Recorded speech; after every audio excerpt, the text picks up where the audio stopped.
ಕಾಂಗ್ರೆಸ್ನಲ್ಲಿ ಮತ್ತೊಂದು big development ಆಗುತ್ತಾ? ಪವರ್ ಶೇರಿಂಗ್ ಮಾತುಕತೆಗೆ ಹರಿಬಿಟ್ಟ ಡಿಕೆ ಶಿವಕುಮಾರ್ ಪವರ್ ಕಟ್ ಮಾಡ್ತಾರ ಅಂತ ದಲಿತ ಸಚಿವ ಸಿಎಂ ಪ್ರಶ್ನೆ ಉದ್ಭವ ಆಗಿತ್ತು. ಸಿಎಂ ಈಗ ದೆಹಲಿನಲ್ಲಿ ಹೇಳಿದ್ದಾರೆ, ನಾನೇ 5 ವರ್ಷ ಸಿಎಂ ಅಂತ. ಹಾಗಾಗಿ ದಲಿತ ನಾಯಕನ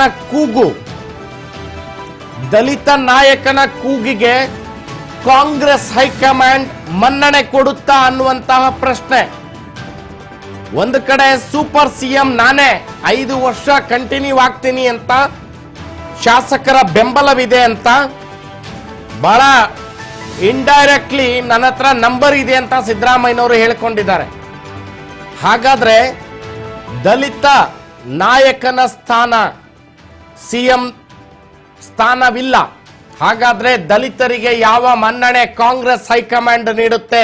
ಕಾಂಗ್ರೆಸ್ನಲ್ಲಿ ನಾವು ಹಿಂದೆ ಕೂಡ ನೋಡಿದ್ವಿ, ಡಾಕ್ಟರ್ ಜಿ ಪರಮೇಶ್ವರ್ ಅವರು ರಾಜ್ಯಾಧ್ಯಕ್ಷರಾಗಿದ್ರು. ಕೆಪಿಸಿಸಿ ಅಧ್ಯಕ್ಷರಾಗಿರುವಂತಹ ಸಂದರ್ಭದಲ್ಲಿ ಸರ್ಕಾರ ಏನೋ ಬಂತು, ದುರದೃಷ್ಟವಶಾತ್ ಅವರು ಸೋಲನ್ನು ಅನುಭವಿಸ್ಬಿಟ್ಟಿದ್ರು. ಆಗ ಅವರಿಗೆ ಅಧಿಕಾರವನ್ನ ನೀಡಿತು ಕಾಂಗ್ರೆಸ್. ಅಧಿಕಾರವನ್ನ ನೀಡುವ ಸಂದರ್ಭದಲ್ಲಿ ಕಾಂಗ್ರೆಸ್ನ ನಿಯಮ ಒಬ್ಬರಿಗೆ ಒಂದೇ ಅಧಿಕಾರ. ಇದು ಕಾಂಗ್ರೆಸ್ನ ವಲಯದಲ್ಲಿರುವಂತಹ ಅಲಿಖಿತ ನಿಯಮ. ಕಾಂಗ್ರೆಸ್ನಲ್ಲಿ ಒಬ್ಬರಿಗೆ ಒಂದೇ ಹುದ್ದೆ. ಇದುವರೆಗೂ ಕಾಂಗ್ರೆಸ್ ಪಕ್ಷ ಇದನ್ನ ನಡೆಸ್ಕೊಂಡು ಬಂದಿದೆ. ಹಾಗಾದ್ರೆ ಡಿ ಕೆ ಶಿವಕುಮಾರ್ ಅವರು ಒಂದು ಕಡೆ ಡಿಸಿಎಂ ಸಚಿವರಾಗಬೇಕಾಗಿದ್ದ ಡಿ ಕೆ ಶಿವಕುಮಾರ್ ಅವರನ್ನ ಒತ್ತಾಯದ ಮೇರೆಗೆ, ಡಿ ಕೆ ಶಿವಕುಮಾರ್ ಅವರ ಆಸೆ ಪಟ್ಟ ಹಾಗೆ ಎಐಸಿಸಿ ಅವರು ಸನ್ಮಾನ್ಯ ಶ್ರೀ ಮುಖ್ಯಮಂತ್ರಿ ಸಿದ್ದರಾಮಯ್ಯನವರು ಸೇರಿದಂತೆ ಅವರನ್ನ ಉಪಮುಖ್ಯಮಂತ್ರಿ ಪಟ್ಟಕ್ಕೇರಿಸಿದ್ರು. ಇನ್ನೊಂದು ಕಡೆ ಡಿ ಕೆ ಶಿವಕುಮಾರ್ ಅವರ ಅಧಿಕಾರ, ಈಸ್ ಎ ಕೆಪಿಸಿಸಿ ಪ್ರೆಸಿಡೆಂಟ್, ರಾಜ್ಯ ಕಾಂಗ್ರೆಸ್ನ ರಾಜ್ಯಾಧ್ಯಕ್ಷರ ಹುದ್ದೆಯನ್ನ ಕೂಡ ಅವರ ಬಳಿ ಇಟ್ಕೊಂಡಿದ್ದಾರೆ. ಹಾಗಾದ್ರೆ ಕಾಂಗ್ರೆಸ್ನ ಮುಂದಿನ ಡೆವಲಪ್ಮೆಂಟ್ ಏನು? ಮುಖ್ಯಮಂತ್ರಿಯಾಗಿ ಸಿದ್ದರಾಮಯ್ಯನವರ ಹತ್ರ ನಂಬರ್ ಇದೆ, ಶಾಸಕರ ಅಭಿಪ್ರಾಯವನ್ನ ಪಡೆದಿದ್ದಾಗಿದೆ. ಅವ್ರ ಹತ್ರ ಶಾಸಕರು ಒಕ್ಕೊರಲಿನ ನಮ್ಮ ನಾಯಕ ಅಂತ ಘೋಷಣೆ ಮಾಡಿದ್ದಾಗಿ ಅದನ್ನ ಪ್ರತಿಪಾದಿಸಿದ ಸಿಎಂ, ನಾನು 5 ವರ್ಷ ಇರ್ತೀನಿ ಅಂತ ಹೇಳಿದ್ರು. ಮತ್ತೊಂದು ಕಡೆ ಡಿ ಕೆ ಶಿವಕುಮಾರ್ ಅವರ ಬತ್ತಳಿಕೆನಲ್ಲಿದ್ದಂತಹ ಅಸ್ತ್ರಗಳ ಪ್ರಯೋಗ ಮುಗಿದು ಮನೆಗೆ ವಾಪಸ್ಸಾಗಿದ್ದಾರೆ. ಆದ್ರೆ ಇದೆಲ್ಲದರ ಮಧ್ಯೆ ಕಾಂಗ್ರೆಸ್ನಲ್ಲಿದ್ದಂತಹ ದಲಿತ ನಾಯಕನ ವಿಚಾರಕ್ಕೆ ಮನ್ನಣೆ ಸಿಗ್ಲಿಲ್ವಾ? ಹಾಗಾದ್ರೆ ಮನ್ನಣೆ ಕೊಡೋದಾದ್ರೆ ಏನ್ ಕೊಡ್ತಾರೆ ಅನ್ನುವಂಥದ್ದು. ಬನ್ನಿ, ಈ ಕಾಂಗ್ರೆಸ್ನ ವಿಭಿನ್ನ ಡೆವಲಪ್ಮೆಂಟ್ ಈಗೇನೆ ಆಗ್ತಾ ಇದೆ, ಇದೆಲ್ಲದರ ಬಗ್ಗೆ ಮಾಹಿತಿಯನ್ನ ಕೊಡ್ಲಿಕ್ಕೆ ನಮ್ಮ ಪ್ರತಿನಿಧಿ ಬಸವರಾಜ್ ಅವರು ಈಗ ನಮ್ಮ ಸಂಪರ್ಕದಲ್ಲಿದ್ದಾರೆ. ಬಸವರಾಜ್ ಅವರೇ, ಸಿಎಂ ಹೇಳ್ಬಿಟ್ರು ಘಂಟಾಘೋಷವಾಗಿ, ನಾನೇ 5 ವರ್ಷ ಸಿಎಂ, ನನಗೆ ನಂಬರ್ ಇದೆ, ಡಿ ಕೆ ಹತ್ರ ನಂಬರ್ ಇಲ್ಲ ಅಂತ ಡೈರೆಕ್ಟ್ ಆಗೇ ಹೇಳಿದ್ದಾರೆ. ಹಾಗಾದ್ರೆ ಕಾಂಗ್ರೆಸ್ ವಲಯದಲ್ಲಿ ಕೇಳಿ ಬರ್ತಾ ಇದ್ದ ದಲಿತ ನಾಯಕನ ಕೂಗಿಗೆ ಎಐಸಿಸಿ ಅಂದ್ರೆ ಕಾಂಗ್ರೆಸ್ ಹೈಕಮಾಂಡ್ ಯಾವ ರೀತಿ ಮನ್ನಣೆ ಕೊಡುತ್ತೆ ಅಂತ? ರಾಘವೇಂದ್ರ, ಈಗಾಗಲೇ ಕಾಂಗ್ರೆಸ್ ಸರ್ಕಾರದಲ್ಲಿ ನಾಯಕತ್ವ ಬದಲಾವಣೆ ವಿಚಾರಕ್ಕೆ ಸಂಬಂಧಪಟ್ಟಂತೆ ಬಹುದೊಡ್ಡ ಚೆನಸಾಟ ಕೂಡ ನಡೀತಾ ಇತ್ತು. ಅದಕ್ಕೆ ಸಿಎಂ ಸಿದ್ದರಾಮಯ್ಯವರು ದೆಹಲಿಯಿಂದಲೇ ಒಂದು ಸ್ಪಷ್ಟನೆ ಕೊಡುವಂತಹ ಒಂದು ತೀರ್ಮಾನ ಕೂಡ ಮಾಡಿ ಈಗಾಗಲೇ ಒಂದ್ ಕಡೆ ನಾನೇ ಸಿಎಂ ಅಂತಕ್ಕಂಥ ಹೇಳಿಕೆಯನ್ನು ಕೂಡ ಕೊಟ್ಟಿರ್ತಕ್ಕಂಥದ್ದು. ಇನ್ನೊಂದು ಕಡೆ ಡಿಸಿಎಂ ಡಿ ಕೆ ಶಿವಕುಮಾರ್ ಅವರು ಮೊದಲು ಆಗಿರ್ತಕ್ಕಂತ ಅಧಿಕಾರ ಹಂಚಿಕೆ ವಿಚಾರಕ್ಕೆ ಸಂಬಂಧಪಟ್ಟಂತೆ ಅದನ್ನ ಒಂದು ಚರ್ಚೆ ನಡೆಸುವಂತ ಸಂಬಂಧಪಟ್ಟಂತೆ ಹೈಕಮಾಂಡ್ ನಾಯಕರ ಬಳಿ ಲಾಬಿಯನ್ನು ಕೂಡ ಮಾಡ್ತಾ ಇದ್ದಾರೆ. ಅವ್ರದೇ ಆಗಿರ್ತಕ್ಕಂತ ಒತ್ತಡವನ್ನು ಕೂಡ ಹೇರ್ತಾ ಇದ್ದಾರೆ.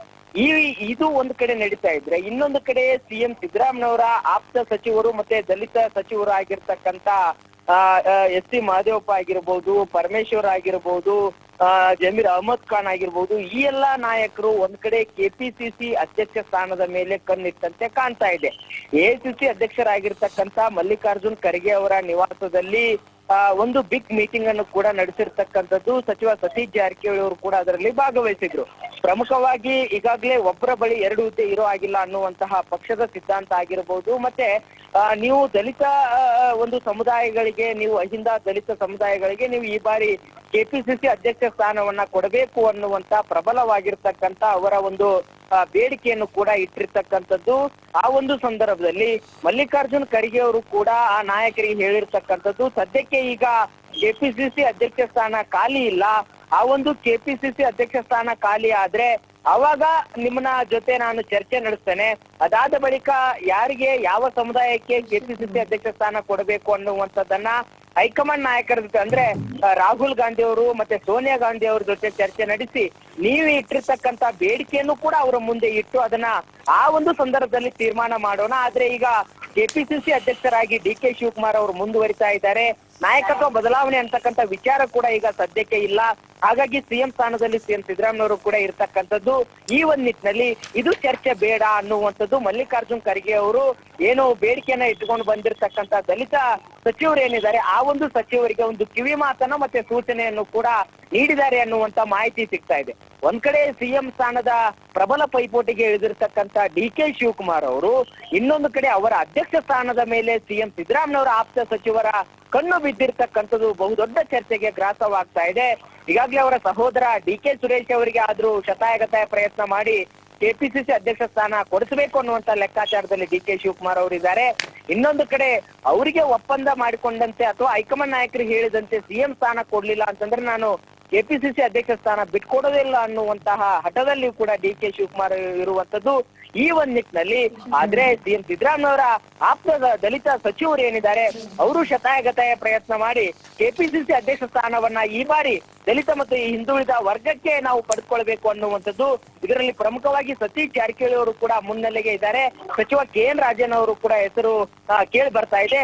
ಹಾಗಾಗಿ ಯಾವ ಒಬ್ಬ ನಾಯಕನಿಗೆ ಈ ಕೆಪಿಸಿಸಿ ಅಧ್ಯಕ್ಷ ಸ್ಥಾನ ಒಂದು ಕಾಂಗ್ರೆಸ್ ಪಕ್ಷದ ಹೈಕಮಾಂಡ್ ನಾಯಕರು ಕೊಡುತ್ತೆ, ಸಿಎಂ ಸಿದ್ದರಾಮಯ್ಯವರ ಆಪ್ತ ಸಚಿವರು ಯಾವ ರೀತಿ ಲಾಬಿ ನಡೆಸ್ತಾರೆ ಅನ್ನುವಂಥದ್ದು ಸಾಕಷ್ಟು ಕುತೂಹಲಕ್ಕೆ ಎಡೆ ಮಾಡಿಕೊಡ್ತಾ ಇದೆ. ರಾಘವೇಂದ್ರ. ಎಸ್ ಬಸವರಾಜ್, ನಿಮ್ಮೆಲ್ಲ ಮಾಹಿತಿಗಳಿಗಾಗಿ ಧನ್ಯವಾದಗಳು.